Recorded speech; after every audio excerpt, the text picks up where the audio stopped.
Yes guys, welcome back to another YT video, but we're switching up the sort of the content today a little bit. You know, channel's been pretty much rammed with vlogs and stuff like that, but we're going to get back to porridge with a little training video.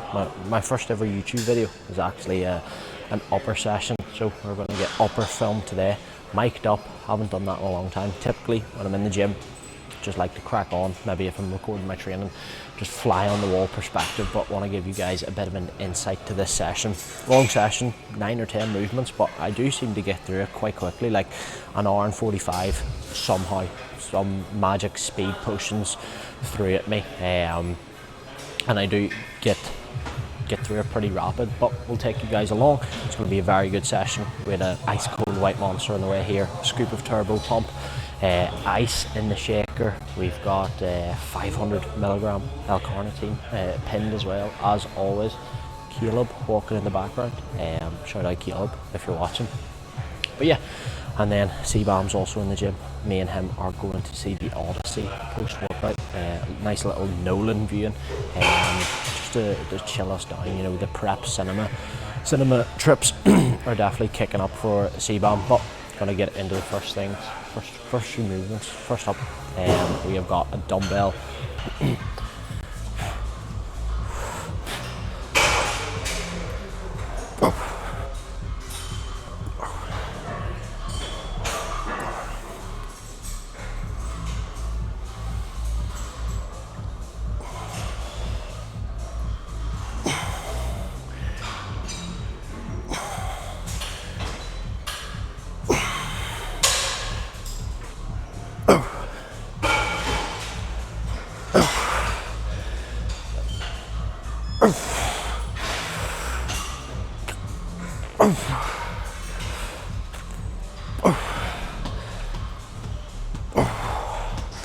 So, movement one, set one of the session, set the tone, bro.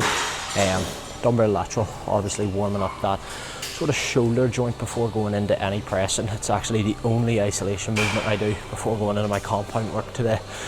Whereas in pull or push, like push for example, I'll warm up triceps as well. Well, I do actually working sets. I will isolate my triceps before my pressing. Reason not for this session is I do a press that's heavy in the shortened range, so heavy at that lockout. So if I fatigue my triceps before going into that, I'm going to notice a significant dip in my strength. Whereas push starts off with heavier in the lengthen, so a lengthen bias press, so you don't really notice that strength drop off. And then pull, I will start off with rear delts and a bit of biceps, because neither of them affect my back work at all. But why a dumbbell lateral instead of any other lateral movement? I think in a push-up, a dumbbell lateral has a very good application. I think when you have the extra fuel, the extra body fat, more stability, you just have that sort of natural oomph in the short compared to when you're dieting or stage lean. You can get away with a dumbbell lateral because it is so heavily focused in the shortened range challenge. One thing that I don't really agree with, what I see people doing a dumbbell lateral, is controlling the eccentric, because the dumbbell lateral in its nature is so light everywhere apart from this degree. There's no point controlling this sort of range, because you're getting minimal resistance anyway. So I like to just bomb straight back to your full stretch position. Control this, maybe spend half a second here, so you're initiating the movement with the side delt and not, you know, just making it entirely a momentum exercise, even though it largely is. Just having fun and throwing about a little bit of weight while getting a bit of side delt stimulus alongside that.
Movement number 2 and first compound of upper. As I mentioned in the first clip, it is this really heavy in the lockout hammer strength press. Now, why am I doing something like this when I have access to way sort of better kit, or maybe better perceived kit? Is the reason being is just I get on with this really well. I think it's a really underrated piece of kit. I already use the Prime shoulder press, plate loaded shoulder press on my push day, so just a little bit of exercise variation and a little bit of a programming tip that I suggest you throw in, or a guideline that I follow on programming for myself and clients. I typically won't start, if it's a push and upper split, or your split has both those sessions in, I won't start both of them with like a chest press. So like my push day starts with a sort of flat chest press. On upper, I'm going to start with a shoulder press, just to sort of give a little bit more bias, a little bit more focus to each sort of sector of your pushing musculature, if you will. I hope you're going to be fueled by croissant here today. I've had no croissants. You know, Mate, that was a cookie. Yeah, but that's different, mate. That's like saying having caramel biscuit core, saying you're fueled by caramel biscuit. No, you're fueled by cream of rice, mate. Better not spill today. No, mate, I was down 0.8, and it would have been more, but I got a little bit of sunburn, so I'm holding a bit of water in the midsection. What was it like with nice then? The cookie, oh mate, it was one of the best things ever. I don't know how they done an almond croissant in a cookie.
So, first set of back work ticked off. Was going to isolate the lats and the prime pull down behind me beforehand, but it was being used, so we hopped on our first bit of upper back kit. You know, never a bad thing as well, this being heavy and this short, and getting it done fresh even before any lat work. Even though it's not upper back, it's still going to have a slight impact on strength.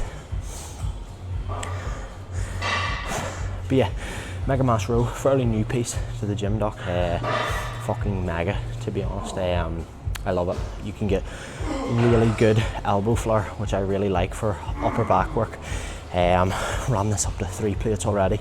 Started on like 2.25, so 2 plates and a 5, so that's 15 kilo added per side. And it just goes to show you the novelty of an exercise and that sort of initial strength increase that you can take really quickly on a new movement as you get accustomed and sort of neurologically accustomed to it. But yeah, super good connection with that, and we'll move on to the lat stuff. All good.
Press number 2 and final press of the upper session. That was a rep down, in fact, from last week, but you know, I don't stress over these things, especially this push-up.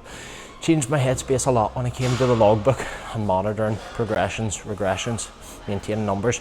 I can simply put that down to that rep drop down to the fact that my leg drive wasn't quite as sufficient or adequate compared to last week.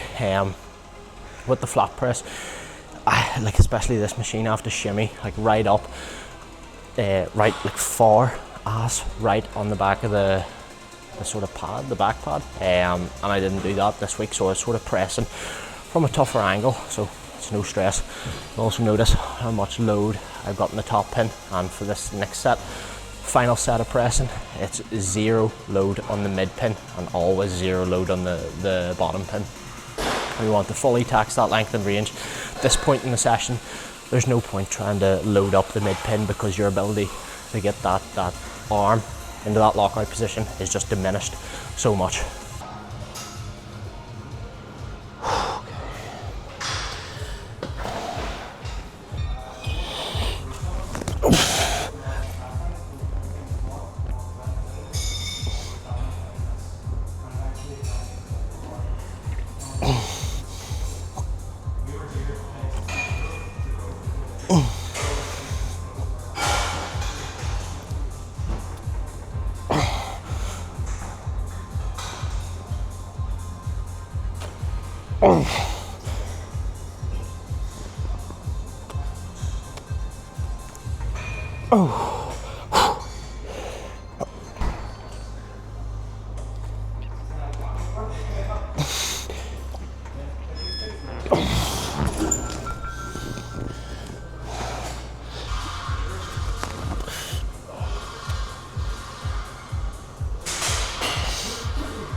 So we are on to our isolation work, and as I said at the start of the video, this all comes at the end by that first dumbbell lateral, and I do a second lateral in this session.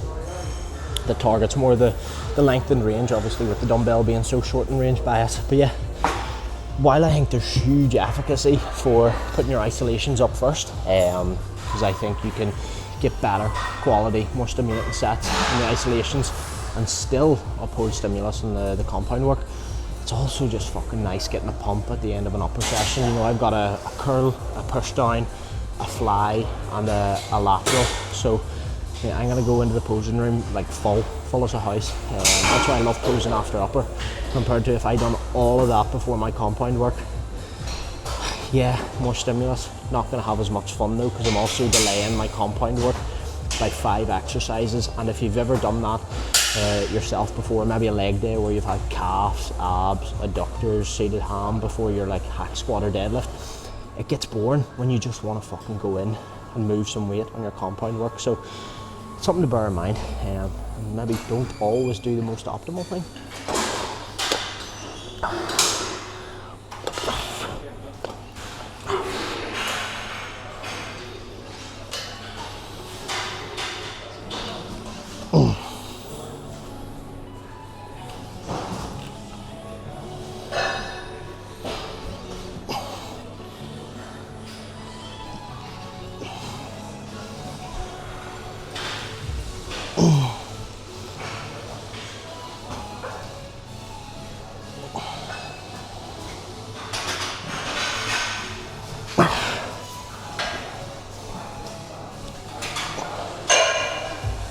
Oh.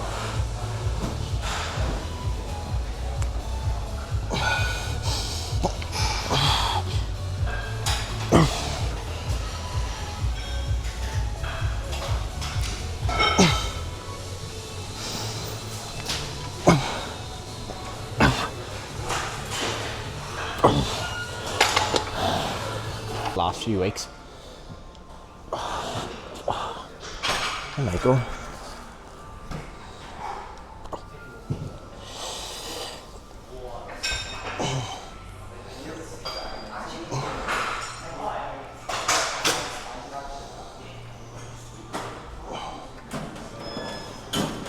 Fuck's sake.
Penultimate movement of the session, we have prime, I was about to say prime lateral, but that is final movement of the session.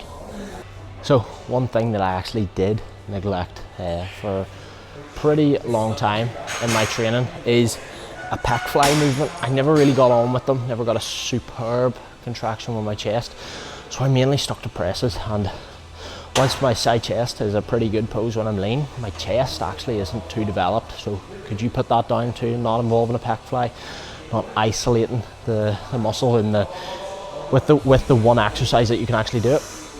There's probably some correlation there. Insert direct correlation chart if I have the effort to do that. But yeah, now since I'm on the prime, I think it's unbelievable, especially being able to adjust the profile, load it fully, cam 3, that fully lengthened range, where the chest responds best to that sort of stretch focused load. I definitely think my chest is going to come up and look significantly different when I diet down again.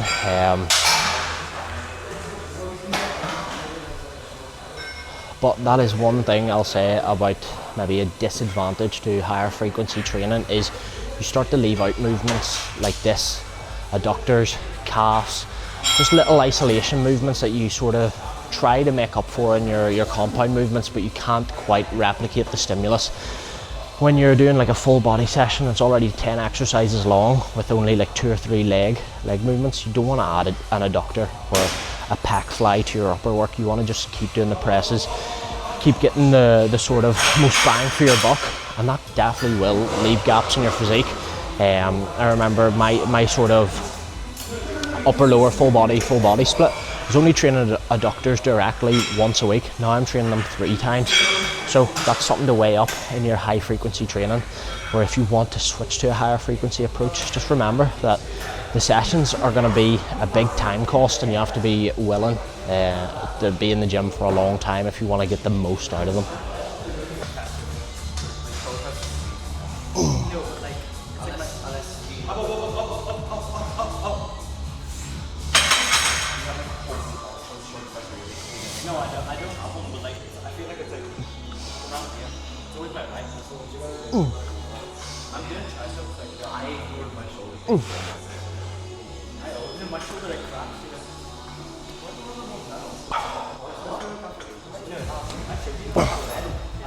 Yes guys, it is actually the next day after that upper session. I didn't record an outro. I was going to record it in the car with a post-workout meal, but Cameron was also vlogging, so he took the reins for getting a clip for his YouTube. Figured I would just outro mine later, wrap up the session, wrap up the video. Very good session in the books. Still getting through that session like really quickly, even recording for YouTube. That was sub 2 hours to do 10 exercises, 5 isolations and 5 compounds. 2 presses and 3 pull and 2 lateral, 1 bicep, 1 tricep. That works out to 10 movements, I think. But yeah, very good session. Talking a little bit on the podcast today about reaching that sort of peak off-season training, 194 pounds this morning, and I can feel it in the gym. I can add load, and I'm confident that I can match reps depending on the movement. Maybe the Arsenal pendulum not so much, still kicks my ass a little bit, but presses, it's getting to the point where I'm debating sticking on a 1.25 aside instead of a 0.5, which is what you want and what sort of needs to happen at some stage in your gaining phase if you do want to sort of take that next step up in muscularity when you next diet down. But going to leave this one here, start editing. This is why I've got the Osmo with me, and we're about to start this one. Hopefully we will have it. It is Saturday evening, 7:05. Hopefully this is a Sunday upload, maybe a Monday upload. I don't know, but I want to get a trailer out for it as well, or not a trailer, but I'm going to post the clips that I got on the Osmo vertically portrait mode on the Instagram, and be like upper dropping at 6 p.m. So I'll leave this one here.